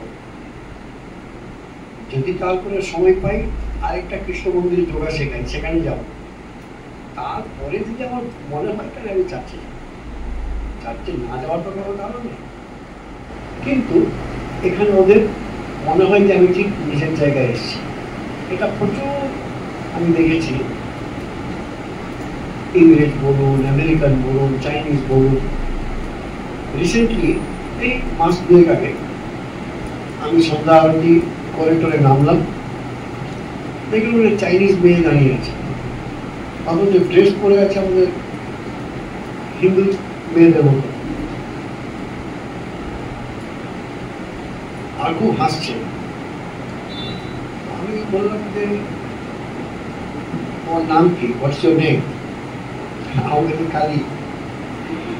কালী তখন তো বললাম কি করে, আজকাল যেন ছেলে মেয়েদের একটি ভাষা আছে, আমাকে বলছে Kali is very cool, I like Kali very much. কি দেখেছে কালীর মধ্যে একটি চাইনিজ মেয়ে আমরা জানি না, কিন্তু আমি আরো কয়েকজন চাইনিজ দেখেছি মা কালীর মধ্যে। সে কালী পুজো দিলেই একবার আসে, এই তো পরশুদিন আসবে, ইয়াং ছেলে। তো বলছে আমি মিশনে আসি, অন্যান্য মন্দিরে যাই না যাই, আমার কালী খুব পছন্দ। 2 বছর 3 বছর আগে এসে আমাকে বলছে, ওই কালী পুজোয় মাকে যে শাড়ি দেওয়া হয়েছিল, আপনার কত টাকা লাগে আমাকে বলুন, কিন্তু আমার ওই শাড়ি দেয়। তুমি পুরুষ মানুষ, চাইনিজ ছেলে শাড়ি কি করবে? বলে শাড়ি না, ওটি মা পরেছিলেন। এখানে চাইনিজ ছেলে মায়ের শাড়ি মাথায় রেখে ধ্যান করছে। কে কাকে পরিচয়, কে কাকে শিখিয়েছে, কিছু শেখায়নি, এগুলো ভিতর থেকে আসছে। ভগবান যাকে ডাকে, আপনি দেখবেন কাউকে আমরা খারাপ করছি না, কাউকে খারাপ করছি না। আপনারা অনেকেই অনেক দূর থেকেও এসছেন, অথচ পাশের বাড়ির লোকের তো আসে না। আমি বলার কেউ নাই, কিন্তু তিনি যদি না চান আপনি এই সিঁড়ি উঠতে পারবেন। যখনই সিঁড়ি উঠতে পেরেছেন, মনে করবেন যে উনি এলাউ করেছেন আপনাকে এখানে আসেন। আবার বলছেন ঠাকুর, আগের জন্মে যার অল্প তপস্যা করা থাকবে তারা সব এখানে আসে, সে ব্রিটিশ হোক, আমেরিকান হোক, চাইনিজ হোক। যাই হোক, এই মেয়েটি নামলো মন্দির থেকে, বলে আমার নাম কালী। এবার দুইটা ইমেল করেছে আমাকে। আমি বললাম না আমি চাইনিজ ভাষায় অসামরিক বের করতে চাই। ও মা, ওদিন পরে আমি জানতামই না একটা বই অলরেডি চাইনিজ ভাষায় আছে। আমাদের বই কে ইন্সপায়ার করছে জানি না। চায়নাতে একটি প্রফেসর নিজের ইচ্ছায় ঠাকুর স্বামীজির বইগুলো অনুবাদ করছে, নিজের পয়সা লাগিয়ে সেগুলো পাবলিশ করছে। ওখানে কতজন কিনবে জানেন তো? ওখানে তো অত মার্কেট নেই, হয়তো 400-500 কপি ছাপিয়েছে, কিন্তু নিজের পয়সায় ছাপায়। কি পায়? কে তাকে এগুলি করতে বলছে? আমরা জানি না। তাই নিখিলানন্দ মহারাজের 4টা বড় বড় ভলিউম উপনিষদ চাইনিজ অনুবাদ করেছে। মাস্টারমশাই যেটি সংক্ষিপ্ত কথামৃত ইংরেজিতে করেছিলেন সেটি উনি চাইনিজ অনুবাদ করেছেন। তো ভগবান তার কাজ করে যাচ্ছেন। অনেকবার হয়েছে তিনি কাকে সিলেক্ট করবেন আমি জানি না। অনেক বছর আগেরকার কথা, আপনার মধ্যে কেউ হয়তো দেখেওছেন। প্রায় 40 বছর আগে, আরো বেশি হবে। আমি ভদ্রমহিলাকে দেখেছি 1980-র কাছাকাছি একবার। তো প্রায় 55-60 বছর আগে হবে। আমেরিকায় একটি মেয়ে স্বপ্নেতে দেখছে স্বামী বিবেকানন্দ তাকে বলছে যে ম্যারি, মনে হচ্ছে ম্যারি, আমি যে দ্বিতীয়বার আমেরিকায় গেলাম, অনেক তথ্যগুলো ছড়িয়ে আছে, তুমি রিসার্চ করে বের করো। একটা আমেরিকান মেয়ে কাকে দেখছে, কে কি বলছে কোনো পরোয়া করেনি। দ্বিতীয় দিন একই রকম স্বামী এসে বলছে, আমি দ্বিতীয়বার আমেরিকায় এসেছিলাম, প্রচুর তথ্যগুলো পড়ে আছে খবরের কাগজে বা বিভিন্ন জায়গায়, তুমি রিসার্চ করো। ভদ্রমহিলা তথাপি কোনো গুরুত্ব দিচ্ছেন না। তৃতীয় দিন স্বামীজি এসে তাকে বললেন, তুমি মনে করছো যে তুমি একাই আছো? তোমার মতো 100 মেয়েই আছে এখানে যে কাজ করতে পারবে, তুমি করবে কি করবে না বলো। পরের দিন ঘুম থেকে উঠে সমুদ্রে পিছনে চলে গেল। তখন ছিলেন স্বামী অশোক আনন্দজি। ও অশোক আনন্দজির কাছে লিখিত। অশোক আনন্দজি বলছে, আমি তো 3বার দেখলাম। আর স্বামীজি বলছেন এরকম অনেক মেয়েই আছে, আপনি কি বলেন? কি বলি মানে শুরু করো, কাজ শুরু করো। ভদ্রমহিলা কাজ শুরু করলেন। অদ্বৈত আশ্রম থেকে বেরিয়েছে 6টা খণ্ড, স্বামী বিবেকানন্দ নিউ ডিসকভারিজ। এই 6টি ভলিউম তিনি লিখেছেন। তিনি হচ্ছেন মেরি উইলবার, আমেরিকান বাসিন্দা।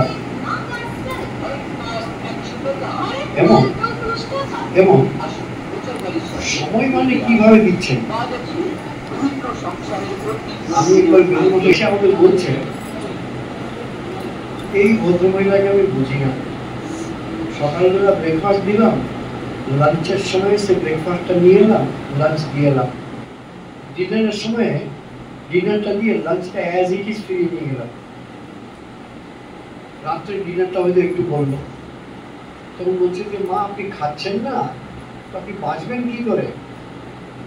তখন এই ভদ্রমহিলা, সে ছেলেটা চাকর, সে ছেলেটা বেলুমঠে কাজ করে, তাকে বলছি, কোনো সাধুদের না, বলছে খেতে 3বার খেলে না সময় নষ্ট হয়, তার চেয়ে বেশি স্বামীজির কাজ করি না।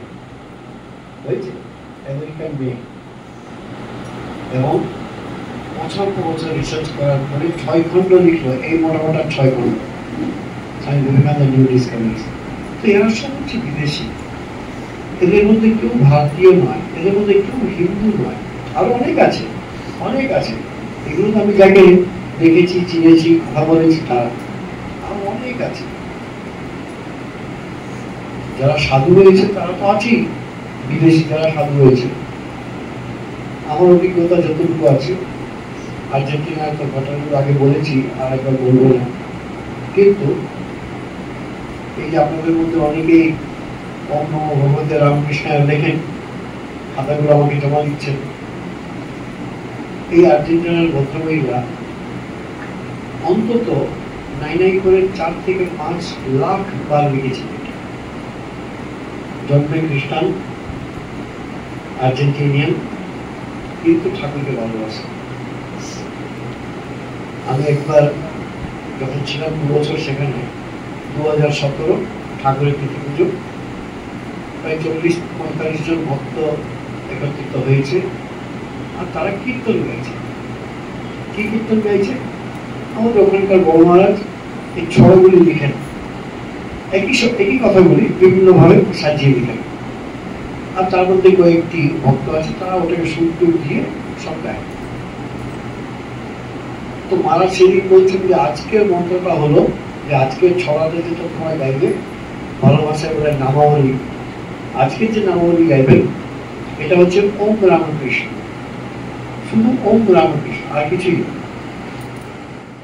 আমি আপনাকে বলছি, আমি তখন মন্দিরে বসে আছি, আর সমস্ত ভক্ত স্প্যানিশ, একটিও ইন্ডিয়ান না, একটিও হিন্দু না, তারা ওই ওম রামকৃষ্ণ গাইতে শুরু করলো। 15 মিনিট একই সুর, ওম রামকৃষ্ণ, ওম রামকৃষ্ণ, ওম রামকৃষ্ণ, এই সুর কন্টিনিউয়াস 15 মিনিট, তার সাথে ঢোল বাজা।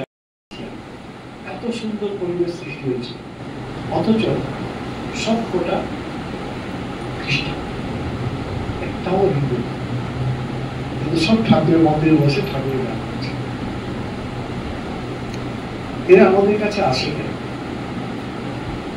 এক কথা যে আমাদের কাছে আসাতে ওরা ভয় পায় না যে এরা আমাদের খ্রিস্টান ধর্ম ছাড়িয়ে হিন্দু বানিয়ে দেবে। আমরা একবারও বলি না খ্রিস্টান ধর্ম ভুল, না, কেন বলতে যাব? হিন্দু হয়ে যাও না, কিছুই বলি না। তারা দীক্ষা নিচ্ছে, জপ করছে, কীর্তন করছে, 3 পুরুষ ধরে 3টি জেনারেশন আমি দেখেছি, এবং ঠাকুরকে, সাধুদের, আশ্রমকে এত ভালোবাসে। এগুলি আসছে করতে, এগুলি ভাব মনে আসে কি? এগুলো কারো দৌলতর মাধ্যমে তো হয়েছে, কিন্তু সব ঈশ্বরের ইচ্ছায় অনুপ্রাণিত হয়। তো বিদেশে আরো আছে, শুধু আমাদের দিয়েই কাজ হচ্ছে তা না, ভগবানের অনেক রূপ আছে, ভগবানের অনেক ভাবধারা আছে। আমেরিকায় কৃষ্ণ ভক্ত প্রচুর, সেই ইস্কনের জন্যই হোক, গৌরী মঠের জন্যই হোক, বা স্বামীনারায়ণের জন্যই হোক, যেভাবেই হোক। এবং আপনি ইউটিউবে দেখবেন ওরা কি, যে ওরা কীর্তন করে ভক্তি আছে, কিন্তু ওটাকেই রোজগার করে নিল। কারণ ধরুন আমি খুব ভালো গান করি, এত ভালো গান করি, প্রফেশনাল একেবারে, আর তারপরে কালকে কমলের সময় গান হবে, 50 টাকা করে টিকিট করা হয়েছে। এখানে হলে চলবে না, বিদেশে হলে 50 টাকা, এত কম রাখছেন কেন? আমি তো গান শুনতে আসছি, এত আনন্দ পাই, আপনি 500 টাকা রাখুন। আমাদের সাধুরা করি না আমরা, কিন্তু বাইরে কয়েকজন বিদেশি বা বিদেশিরা তারা কীর্তন গায়, বিশাল অডিটোরিয়াম, 5000 লোক বসে আছে, শুধু কৃষ্ণ নাম করছে, তার মধ্যে বেশিরভাগ হচ্ছে বিদেশি। আমি কারোর নাম বলবো না, ইউটিউবে দেখে নিন, পুরো অডিটোরিয়াম ভর্তি। আমি একটা ফ্যামিলি করে সেবা করে গেছি, রোজ শুনতে ইচ্ছা করে, এবং শুনে আপনার মনে হবে যে বিদেশি হলো কি করে ভক্তি পড়ছে, এত ভক্তি। এটাই হোক, আমরা ভাগ্যবান যে আমরা ঠাকুরের সংস্পর্শে এসেছি। কালকে একটা জায়গায় বলছিলাম যে আমরা জানি বা না জানি, পূর্বজন্মের অনেক পুণ্য আর এই জন্মের অনেক সৎকর্ম সুকৃত করা আছে বলে আমি আপনার আজকে এখানে বসে আছি। এরা মনে করবেন না ঠাকুর স্বামীজির 125-130 বছর আগের ভাবটা এখনো পূর্ণ বিকাশ পায়নি, তাতেই নেই। স্বামীজি বলে গেছেন এই ভাবটা অন্তত 1500 বছর থাকবে। এই যে ঢেউ এসছে রামকৃষ্ণরূপী ঢেউ, অন্তত 1200 থেকে 1500 বছর এই ঢেউটি উঠবে। আর বলছে এমন এমন ছেলে আসবে, সেটা স্বামীজি উৎকর্ষ। এটা সব গুরুই চায় যে আমার শিষ্য আমার চেয়ে বড় হোক। বলছে আমি আর কি হয়েছি, আমার চেয়ে ভালো ভালো বুড়ি ছেলেরা আসবে, মেয়েরা আসবে। এটা বলছে, শুনছেলেরা না। মাকে কেন্দ্র করে কত গার্গী মৈত্রী জন্ম নেবে স্বামীজি বলেছে। আচ্ছা সারদা মঠে গিয়ে দেখুন কত গুণবতী, কত পবিত্র, কত পিওর মেয়েরা সাধু হচ্ছে ওখানে। এই ভাবটা আসছে করতে সব কিছু ভাব দিচ্ছেন। আমাদের আগের জন্মে কিছু স্বীকৃতি করা ছিল বলে আজকে আমরা এখানে এসেছি। তো যাই হোক, বিদেশে ঠাকুর স্বামীজির ভাব প্রচার আমাদের কাজের মাধ্যমে হয়, আমাদের প্রবচনের মাধ্যমে হয়, আমাদের গানের মাধ্যমে হয়, আমাদের বইয়ের মাধ্যমে হয়। এবং সব থেকে বিশেষ হচ্ছে সাধুরা যে বিদেশে গিয়ে থাকে, ওদের ওখানে থাকার জন্য হয়। এটা আমাদের অহংকার করে বলার কোনো প্রয়োজন নেই। আমি যখন আর্জেন্টিনায় গেলাম, ওখানকার একজন ভক্ত আমাকে বলছে যে মহারাজ আপনি এখানে শুধু থাকুন, আপনাকে কোনো কাজ করতে হবে না, কোনো গান করতে হবে না, কোনো লেকচার দিতে হবে না, আপনি শুধু থাকুন এখানে আর আপনার জীবনযাপন করুন। কেন আমাদের দেশে পবিত্র জীবন, নিঃস্বার্থ জীবন যাপন করা যায় তার একটু আমার নজির নেই। শুধু রামকৃষ্ণ মিশনের সমাচার আপনি শুধু থাকুন এখানে, আর আমরা কি শুধু থাকুন, আমি তো সবই করব। আর ভক্তরা আসছে, পার্টিসিপেট করছে, দীক্ষা নিচ্ছে, জপ করছে, কীর্তন করছে, বই পড়ছে, বই অনুবাদ করছে। আমাদের স্প্যানিশ ভাষায় একজন ভগবীরা, তিনি স্কুল টিচার, বয়স হয়ে গেছে। তিনি স্বামীজির গোটা জীবনী একটা পাওয়ার পয়েন্টের মাধ্যমে ছবি, সাউন্ড, লেখা এগুলো নিয়ে পাওয়ার পয়েন্ট বানিয়ে বানিয়ে স্প্যানিশ ভাষায় ইউটিউবে আপলোড করেন। কি পাই কিন্তু করতে চান। এই যে ভক্তি তিনি দিচ্ছেন, তিনি এগুলো নিয়ে করিয়ে নিচ্ছেন, তাহলে এটা আমাদের কল্পনায় আমরা করতে পারবো না, তারা তাকে দিয়ে করাচ্ছেন। তো অনেকবার দেখবেন যে ঠাকুরের কাজ, ঠাকুর তোমার আমার জন্য বসে নাই, তুমি আমি যদি না করি ঠিক আর একজনকে করে নেব। স্বামীজি বলছেন, এটি আমি বলছিলাম, স্বামীজি বলছেন তোমার যদি সৌভাগ্য হয়, তোমার যদি সুমতি হয়, তাহলে ঠাকুরের কাজেতে শরীর আর মন দাও, নাইলে তিনি আর কাউকে খুঁজে নেবেন। আর তার কাজ করতে গেলে তাকে হিন্দুও লাগে না, তার ভারতীয় লাগে না, তিনি যাকে মনে করবেন তাকে দিয়ে কাজ করবেন। তো আমরা ঠাকুর স্বামীজি তার কাজ করব, তার নাম করব, তার সেবা করব, তার ভাব নিয়ে থাকবো, তার ভাবের প্রচার করব। এর মধ্যে কোনো অন্ধ ফ্যানাটিসিজম নাই। আমরা রামকৃষ্ণ ভক্ত মানি, বাকিদের ঘৃণা করবো, আমাদের ঘৃণার কাউকে আমি করি না, সেই ভাবটা রাখতে হবে। ভুল মানুষ করে আমরাও ভুল করছি, কিন্তু এগিয়ে যেতে হবে, সৎভাবে প্রচার করতে হবে, সৎভাবে জীবনযাপন করতে হবে। ঠাকুর আমাদের সেই শক্তি দিন যাতে আমরা তার কাজ করতে পারি, তার নাম নিয়ে জীবনযাপন।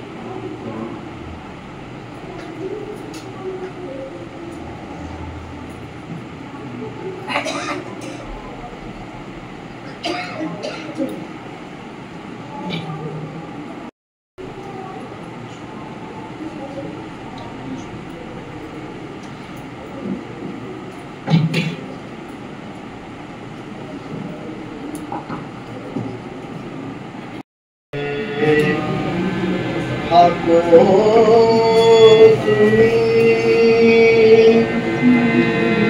মরণে হও সাথী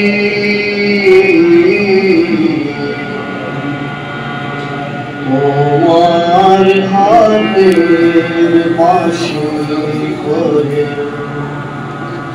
বাজাবি বসরাতি ঠাকুর বাজাবি বসরাতি আমার জীবন জুড়ে থাকো তুমি মরণে হও সাথী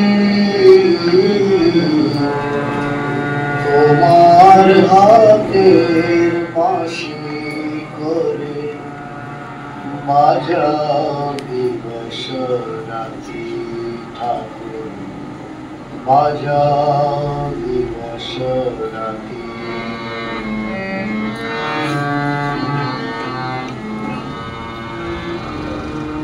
আমার আমি শেষ হয়ে যাক তোমারেতে সে মিশে যাক আমার আমি শেষ হয়ে যাক তোমারেতে সে মিশে যাক তোমার পানে ফেরাও আমার তোমার পানে ফেরাও আমার দুষ্টু মনের গতি তোমার হাতের বাঁশি করে বাজাবি বসরাতি ঠাকুর বাজাবি বসরাতি আমার জীবন জুড়ে থাকো তুমি মরণে হও সাথী তোমার হাতের বাঁশি করে বাজাবি বসরাতি ঠাকুর বাজাবি বসরাতি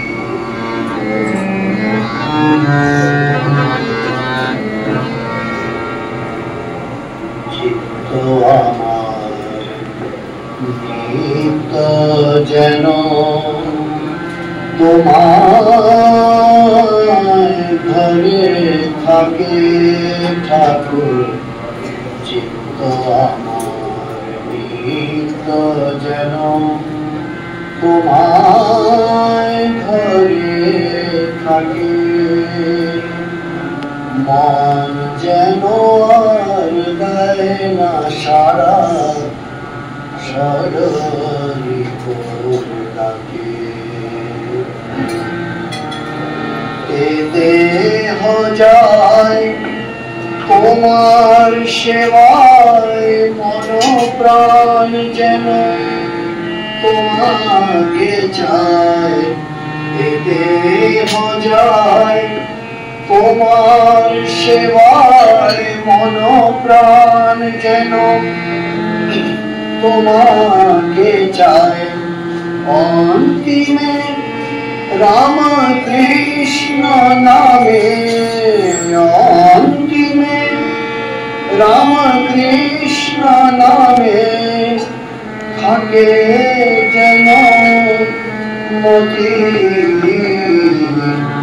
তোমার হাতের বাঁশি করে বাজাবি বসরাতি ঠাকুর রাতি আমার জীবন জুড়ে থাকো তুমি মরণে হও সাথী আমার হাতের বাঁশি করে বাজাবি বসরাতি ঠাকুর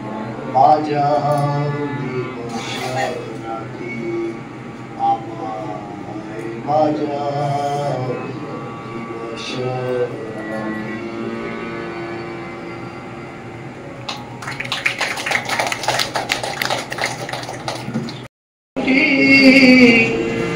স্নেহ মাখা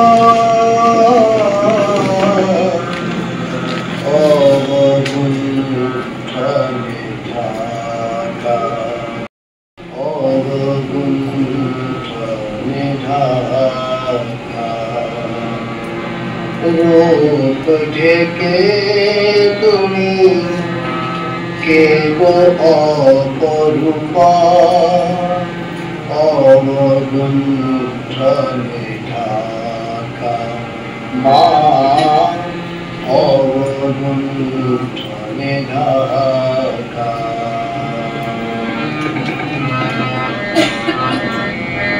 মা বলে ডাকিলে পারো না ফেরাতে মা বলে ডাকিলে পারো না ফেরাতে ধুলো কাদা ঝেড়ে কোলে তুলে নিতে মা ধরে রাখিলে মা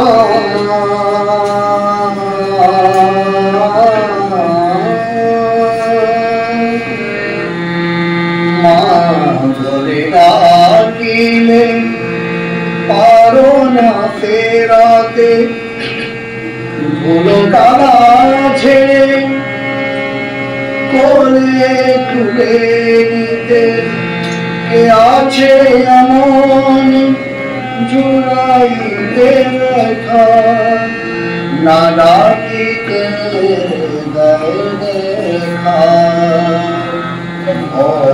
অবগুণ্ঠনে ঢাকা মা অবগুণ্ঠনে ঢাকা রূপ থেকে তুমি কে গো অপরূপা অবগুণ্ঠনে ঢাকা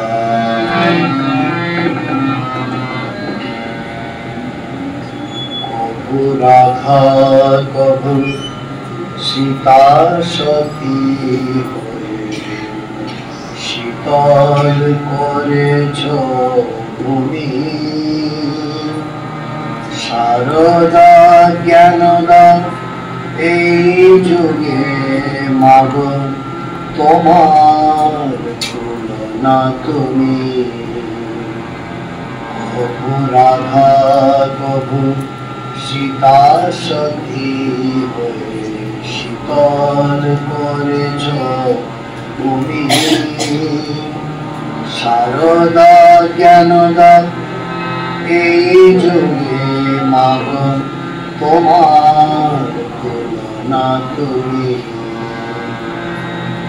দিয়েছ বোঠাই তব পদ তলে বাড়াইছি হাত নে মা কোলে তুলে দিয়েছ বোঠাই তব পদ তলে বাড়াইছি হাত নে মা কোলে তুলে ভরসায় আমার তব পদ ছায়া হৃদয়ে রয়েছে আঁকা অবগুণ্ঠনে ঢাকা রূপ ঢেকে তুমি কে গো অপরূপা অবগুণ্ঠনে ঢাকা আছো বাবালায়ে চরণ দুখানি আখি দুটি স্নেহ মাখা অবগুণ্ঠনে ঢাকা মা অবগুণ্ঠনে ঢাকা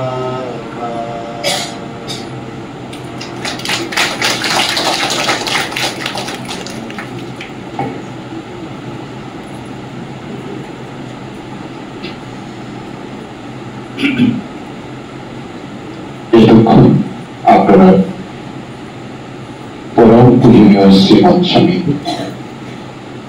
সময় চিত্তানন্দজি মহারাজের কাছ থেকে একটি নির্ধারিত বিষয়, যেটি ছিল দেশে ও বিদেশে আমাদের প্রেমের ঠাকুর শ্রী রামকৃষ্ণ, এবং তার সাথে সাথে অন্তিম লগ্নে এসে দুটি সঙ্গীত পূজনীয় মহারাজ নিবেদন করলেন। যেহেতু সময় সীমিত, মহারাজকে আজকেই ফিরে যেতে হবে সিঙ্গাপুরে উদ্দেশ্যে। তিনি রওনা হবেন কিছুক্ষণ পরেই।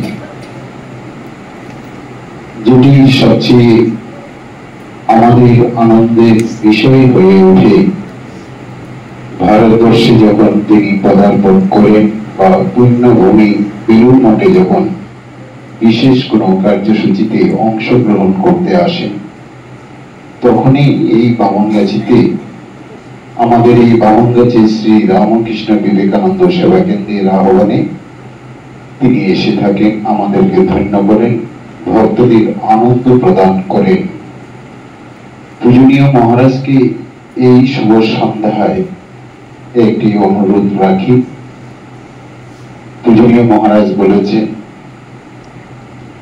রামকৃষ্ণ মঠ ও রামকৃষ্ণ মিশনের দ্বাদশ সংঘাধ্যক্ষ পরম পূজ্যপাদ শ্রীমৎ স্বামী বুদ্ধিসারানন্দজি মহারাজ, পূজনীয় মহারাজ তার কাছ থেকে দীক্ষা সন্ন্যাস লাভ করেছেন। আজ সেই জায়গায় আমার মতো একজন সাধারণ মানুষ পূজনীয় মহারাজের কাছ থেকে দীক্ষা লাভ করার অসীম কৃপা হয়েছিল আমার গুরুদেবের কাছ থেকে। তো এখানে আরো কয়েকজন আছেন আমি জানি, আর যারা আমাদের প্রতিটি অনুষ্ঠানে কি রবীন্দ্র ভবনে কি বাৎসরিক উৎসবে এখানে এসে থাকেন, তাদের মধ্যে হয়তো অনেকেই রয়েছেন গুরুদেবের দীক্ষিত। আপনার আমাদের কাছে একটি শুভ দিন তথা শুভ বর্ষ 2026 পরম পূজ্যপাদ শ্রীমৎ স্বামী বুদ্ধিসারানন্দজি মহারাজের 125তম বর্ষ পূর্তি হবে। গত বছর আমরা রবীন্দ্র ভবনে অনুষ্ঠান করতে পারিনি। আপনারা দেখতে পাচ্ছেন আমাদের পাশেই যেখানে বাৎসরিক উৎসবে আপনারা ঠাকুর মা স্বামীজির কোন কীর্তন শ্রবণ করে থাকেন সারাদিন ব্যাপী কার্যসূচিতে, সেখানে আমাদের দীর্ঘদিনের একটি ইচ্ছা ছিল যে একটি হলঘর হবে, যার নামে হবে, তিনি হচ্ছেন স্বামী বিবেকানন্দ। কিন্তু আমাদের সীমিত সামর্থ্যের মধ্যে আমরা চেষ্টা শুরু করেছিলাম। গত প্রায় সম্ভবত 23 থেকে 24 দিন আগে কোনো প্রকারেই ঢালাইয়ের কাজটি শেষ হয়েছে। আগামী 18ই জানুয়ারি বার্ষিক উৎসবের দিন ধার্য হয়েছে। আপনারা যারা একটু আশপাশ থেকে এসেছেন, আপনাদেরকে আজকেই আমন্ত্রণ জানিয়ে রাখি।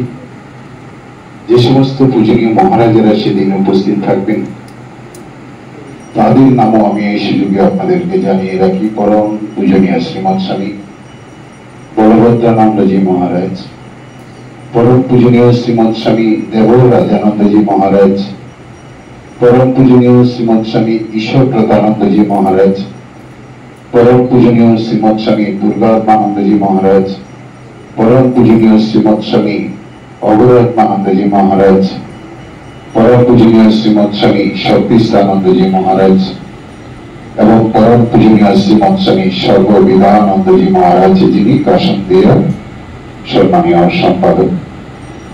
এছাড়া গৃহী ভক্তদের মধ্যে যাদের নাম উল্লেখযোগ্য বক্তা হিসাবে মাননীয় ডক্টর সোমনাথ ভট্টাচার্য মহাশয় ও অধ্যাপক অরিজিৎ সরকার মহাশয়, বিভিন্ন শিল্পীরা এবং যারা রিসাইটার রয়েছে ভালো, তারাও সেদিন বিভিন্ন এই সময় বুঝে সঙ্গীত এবং আবৃত্তি পরিবেশন করবে। কথা হচ্ছে পরম পূজ্যপাদ শ্রীমৎ স্বামী বুদ্ধিসারানন্দজি মহারাজের এই অনুষ্ঠানটি পূজনীয় শ্রীমৎ স্বামী সুবিধানন্দজি মহারাজ, বলভদ্রানন্দজি মহারাজ এবং ঠাকুর গুরুদেবের সাথে যারা সেবক হিসাবে, সম্পাদক হিসাবে ছিলেন, তাদের সাথে ইতিমধ্যে কথা শুরু হয়েছে। রবীন্দ্র ভবনে যথাসময়ে অনুষ্ঠিত হবে আমাদের বার্ষিক উৎসবের পরে 2026 সালে। আপনাদের সক্রিয় সহযোগিতা আমরা কামনা করি। তো এই সঙ্গে আমি পূজনীয় মহারাজ একটি নির্দেশ বিগত কয়েক বছর আগে দিয়েছিলেন আমাদের কয়েকজন ভক্ত নামটি লিখে আসতে। যারা আজকে খাতা নিয়ে এসেছেন, এই খাতা শিক্ষা পরিচালে যদি নিয়ে এসে থাকেন হাত তুলবে। কারা নিয়ে এসেছেন? পূজনীয় মহারাজের হাতে এই খাতাটি তুলে দেওয়া হোক। সবচেয়ে বেশিবার নাম আমাদের মা সারদা পাটচক্রীর কনভেনার শ্রীমতী পম্পা মন্ডল মহাশয়া লিখেছেন। কথা বলেন তো? হ্যাঁ, 5,16,000 বার ঠাকুরের নাম লিখেছে। তারপর আসুন আর কার আছে?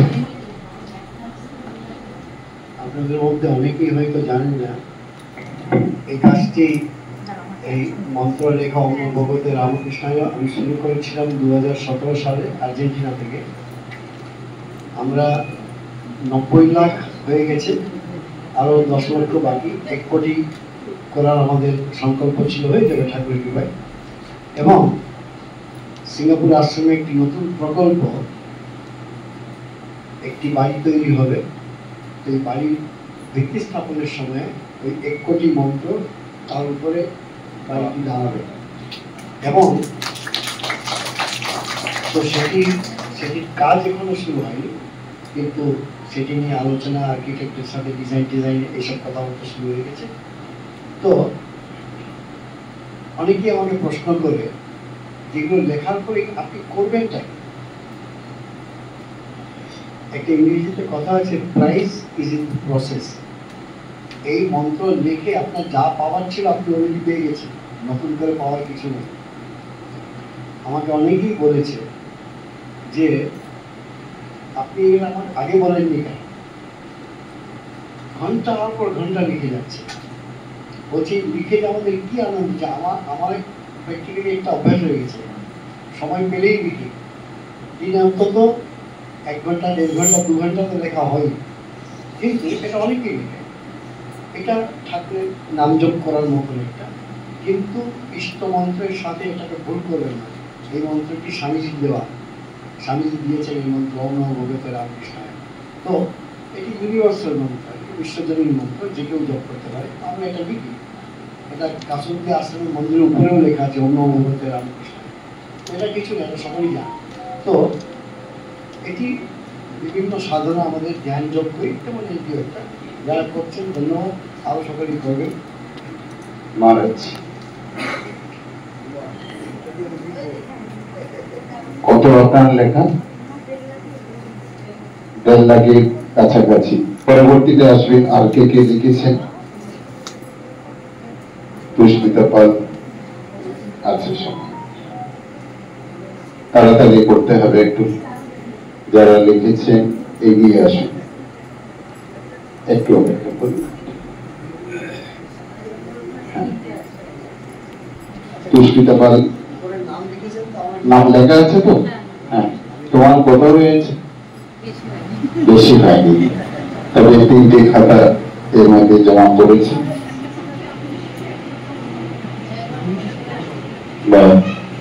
ধন্যবাদ আপনাদের। চলে আসুন জ্যোৎস্না বিশ্বাস।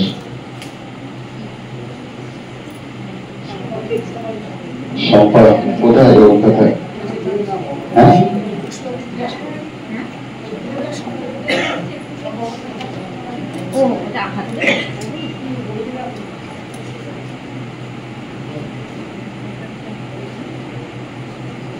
আর কারো খাতা বাকি আছে দেওয়ার? ও সম্পাদক গেছে, ঠিক আছে। তো পূজনীয় মহারাজের হাতে এই খাতাগুলি আমরা তুলে সক্রিয়ভাবে সহযোগিতা করলেন আজকের এই সীমিত ভক্ত সম্মেলনে উপস্থিত থেকে। আপনাদের প্রতি বামনগাছি শ্রী রামকৃষ্ণ বিবেকানন্দ সেবা কেন্দ্রের আন্তরিক প্রীতি শুভেচ্ছা অভিনন্দন ধন্যবাদ তথা কৃতজ্ঞতা জ্ঞাপন করি। আগামী দিনেও আপনারা আমাদের পাশে থাকুন। আপনাদের সহযোগিতা পেলে পূজনীয় মহারাজের আশীর্বাদ এবং সহযোগিতা রয়েছে, আপনাদেরও সহযোগিতা পেলে আগামী দিনে আমরা ঠাকুরমা স্বামীজির ভাবাদর্শে উদ্বুদ্ধ হয়ে আরো নতুন নতুন করে কিছু কার্যসূচি আমরা সুসম্পন্ন করতে পারব। আপনাদের আশীর্বাদ সহযোগিতা একান্তভাবে কামনা করি। এর সাথে সাথে ওই মানুষটি দেখেছেন একেবারে ঠাকুরের কাছাকাছি বলতে পারেন, এই ঘেরার ভেতরে থেকে তিনি এটি ইউটিউবের মাধ্যমে ঠাকুরমা স্বামীজির ভাব প্রসারের কাজ করছেন। নামটিও খুব সুন্দর, রামপ্রসাদ বাবু আসেন অনেক দূর থেকে, বেহালার শেষ প্রান্ত থেকে, কিন্তু আমি দেখিনি উত্তর 24 পরগনা জেলার কোন একটি অনুষ্ঠানে 1 মিনিটও দেরি করে তিনি উপস্থিত হয়েছে। সময়ের প্রতি সচেতন তিনি। তাই রামপ্রসাদ বাবুকে আমরা আমাদের সেবা কেন্দ্রের পক্ষ থেকে, ভক্তদের পক্ষ থেকে আন্তরিক শুভেচ্ছা, অভিনন্দন, ধন্যবাদ এবং কৃতজ্ঞতা জ্ঞাপন করি। আপনি এইভাবেই ঠাকুরের ভাব প্রচার করুন, তাতে ঠাকুরমা স্বামীজির আশীর্বাদও আপনাদের উপরে বর্ষিত হবে। আপনারা সবাই ভালো থাকবেন, সুস্থ থাকবেন। পূজনীয় মহারাজ পুনরায় আমাদের আশ্রমে ভক্তদের ভগবত প্রসঙ্গ করানোর জন্য, শোনানোর জন্য আসবেন, এই আশা রেখে পুনরায় আমি পূজনীয় মহারাজের হাতে মাউথ স্পিকার তুলে দিচ্ছি। এরপরে সান্ধ্যরাত্রির সময় হয়ে আসছে, পূজনীয় মহারাজকে যেহেতু যেতে হবে, তার জন্য পূজনীয় মহারাজের একটু কথা শুনে নিই। যখন এসেছি তখন বেশ কয়েকটি জায়গাতে খাতা পেয়েছিলাম এবং সেটি প্রচুর মাত্রায় ছিল, তা আমার খেয়াল হয়নি। এয়ারপোর্টে গিয়ে দেখি এক্সেস ব্যাগেজ হচ্ছে 15 কিলো। এখন আমি বললাম এই 15 কিলো যদি নিতে কত টাকা দিতে হবে? আমাকে বলছে $600। $600 হচ্ছে এখানকার প্রায় 40,000 টাকা। তখন আমার মনে হলো যে কি করা উচিত, এটা তো রাস্তায় ফেলা যাবে না, এটা তো নিয়ে যাবো। পকেটে দিয়ে দিকে এদিকে দেখি ডলার হলো, টাকা হলো, রুপিস হলো, US ডলার সব নিজে দিকে কোনো মতে $600 দিলাম। তারপরে ফ্লাইটে বসে বসে ভাবছি এটা যদি অন্য কেউ করতো তাহলে আমি তাকে কি বলতাম। লোকে নিজের জিনিসপত্র নেওয়ার জন্য প্রচুর টাকা খরচ করে, আমি না হয় ঠাকুরের নামটাই মাথায় করে নিয়ে গেলাম, একটু টাকা খরচ করলাম, এর চেয়ে বেশি তো টাকা কোনো সতর্ক হতেই পারে। তো ব্যাপার হচ্ছে এটা। তো এবার আমি একটু জায়গা রেখে এসেছি যাতে এই খাতাগুলো ঠিক মতো দেয়, টাকা না দিতে হয়। 2026 সালে গুরুদেবের যে রবীন্দ্র ভবনে আমাদের অনুষ্ঠান করার, ভক্ত সম্মেলন করার যেটি ইচ্ছা রয়েছে, আপনার উপস্থিতি পাবো তো? ইচ্ছা আছে কিনা সেগুলো? ইচ্ছা থাকলে এই তো চলছে অক্টোবর, নভেম্বর, ডিসেম্বর, জানুয়ারি। না, জানুয়ারিতে করবো না মহারাজ, জানুয়ারিতে আমাদের বাৎসরিক উৎসব। আপনি যে মাসে বলবেন, আমাদের জিএস মহারাজের একটা সুবিধা কি, যখনই যাই যে প্রশান্ত বাবু আপনি কোনো তারিখ ঠিক করে এসেছেন, আমি যে না মহারাজ, আপনি যে তারিখটি দেবেন, যে মাসে বলবেন রবীন্দ্র ভবন থেকে আমি এই তারিখগুলো আমি দেখে এসেছি এই মাসে, যে কোনো একটি তারিখ বলুন সেই তারিখে করবো। তার জন্য আমরা জিএস মহারাজকে পাই। আপনি শুধু আমাকে বলবেন এই মাসে, 26 সালের যে কোনো মাসে আপনার সুবিধা মতো আপনি বলবেন, সেভাবে আমি জিএস মহারাজের সাথে 3-4 মাস আগেই যোগাযোগ করব, সেভাবে হবে অনুষ্ঠান। আপনার সুবিধা মতো আপনি বলবেন। ইচ্ছা রইল, ঠাকুরের ইচ্ছা হলে নিশ্চিত। ধন্যবাদ। আপনারা যারা সান্ধ্যরাত থেকে অংশগ্রহণ করতে চান আপনারা অংশগ্রহণ করুন, আমি পূজনীয় মহারাজকে নিয়ে নিচে যাব। আর যারা বাইরে থেকে এসেছেন বা বারাসাতের কাছাকাছি আপনারা একটু নিচে চলুন, মহারাজের সাথে বসে একটু চা খাবেন।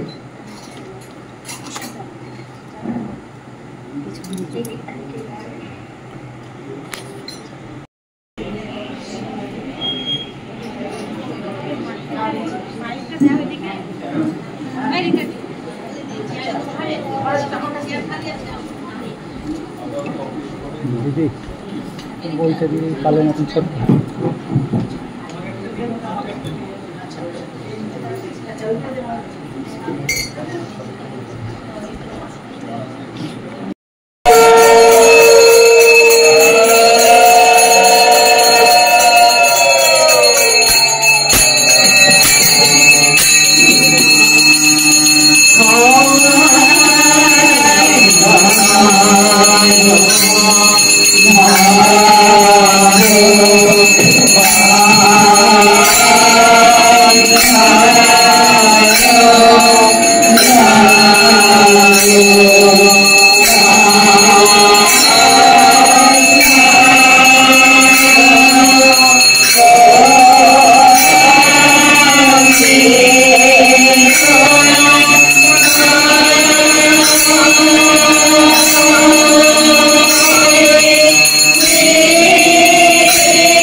চলুন আজকের মতন ভক্ত সম্মেলন এখানেই শেষ হলো। সিঙ্গাপুর রামকৃষ্ণ মিশনের অধ্যক্ষ এসেছিলেন, আপনারা এতক্ষণে দেখে নিয়েছেন নিশ্চয়ই। ভালো লাগলে অবশ্যই লাইক শেয়ার সাবস্ক্রাইব করবেন। আবার একটা নতুন ভিডিও আপনাদের সঙ্গে দেখা হবে। সবাই ভালো থাকবেন, সুস্থ থাকবেন। ধন্যবাদ।